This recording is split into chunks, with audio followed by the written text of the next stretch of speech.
Os anos da miña infancia foron moi duros porque, vamos a ver, miña nai falleceu, tiña 16 anos. E claro, ainda era unha nena. Seguín un pouquiño coa mercería, pero despois hubo que cerrala. E, bueno, moita falta de moitas cousas, non había moitos posibles. Despois non, tiña xa o meu marido que era novio, xa éramos novios daquela. E bueno, despois seguimos, tiñan unha casa en Vendanova meus sogros que non la deixaron. Eu caseime con 23 anos. E, bueno, fomos para ali a vivir. Vivín en Vendanova 8 ou 9 anos, non me acordo. Tuve ali o neno, que teño ahora vences que xa 52 anos. E, bueno, claro, non me adaptaba tan ben como aquí. Tiña moitas ganas de volver para Salceda, para aquí. A min, o meu sitio é este. Claro, eu se quería algo tiña que baixar andando a Salceda. Daquela non se podía ter un coche. Había un coche, uns 600 para ir a traballar, pero non había coches.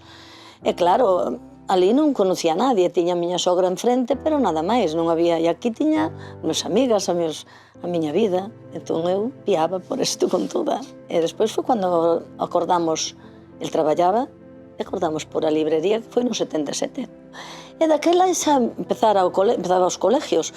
E unha librería, había un quiosquito, pero digo, unha librería. Empezamos con librería e droguería, por si acaso e tal. E despois, bueno, o que puxou para diante foi a librería. E montamos a librería, pero íbamos a dormir a Vendanova. E claro, era unha incomodidade. Tiñamos xa o neno. E aí tiñamos unha estantería, fixemos unha cama. O neno, compramos un sofá-cama, tiñamos unha cociña grande como teño ahora. E estuvemos así, non sei se un ano ou dous anos. E logo empezamos co piso arriba, a medias, pero xa fixemos unha habitación e tal. E, bueno, fomos salindo, e, gracias a Dios, bien. O meu marido é como se fora de Salceda, non da Vendanova, porque ele estudiou aquí, de neno. Seguiu aquí en uns clases que había particulares, estuvo aquí toda a vida. E despois, como me tiña a min, estaba máis aquí que na Vendanova. O sea, el era de Salceda, é moi querido, moi, moi, moi, moi. Porque era tamén especial. Que se podía axudar, axudaba. Se foi no Caselas, se foi en todo, sempre estuvo aí.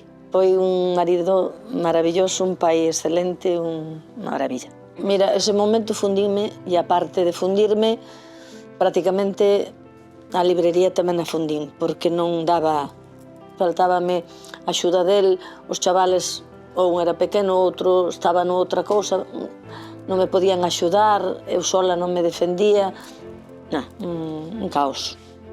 Ainda estuve en 8 ou 10 anos, ainda estuve, mal, pero estuve. Como estaba mal, xa quería paz, quería tranquilidade, xa non me importaba.